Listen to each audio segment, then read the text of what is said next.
we got like street.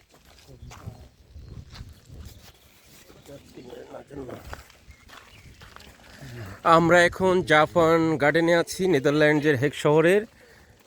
এত সুন্দর বাগানটি, সো বিউটিফুল, সো অ্যামেজিং। আসলে এই সৃষ্টির রহস্য দেখলে আল্লাহর প্রশংসা। তোমার সৃষ্টি যদি হয় এত সুন্দর, না জানি তাহলে তুমি কত সুন্দর, এই গানটার কথা মনে পড়ে যায়। আসলেই এটা চোখে না দেখলে ছবির চেয়েও সুন্দর, বাস্তবের চেয়েও সুন্দর, এত অ্যামেজিং। দেখলে আপনারা দেখতে পাচ্ছেন যে কত সুন্দর এটি। এবং নেদারল্যান্ডসের সবচেয়ে, নেদারল্যান্ড একটু হেগটা একটু অনেক সুন্দর শহর, তারপরেও এই জাপান গার্ডেনটা এত সুন্দর যেটা ভাষায় প্রকাশ করার কথা নেই। আপনারা ভিডিওতে দেখতে পাচ্ছেন এত সুন্দর। যদি দুনিয়াতে এরকম হয়, জান্নাতে হয়তো এর চেয়ে আল্লাহ আরও সুন্দর ব্যবস্থা আমাদের জন্য, যারা মুমিন, যারা মুসলমান, যারা পরকালে বিশ্বাস করে, যারা দুনিয়াতে ভালো কাজ করবে, তাদের জন্য কিন্তু আরও সুন্দর একটি ব্যবস্থা। আপনি দেখতে পাচ্ছেন কত সুন্দর জাপান গার্ডেন, হেগ শহরের প্রাণকেন্দ্রে।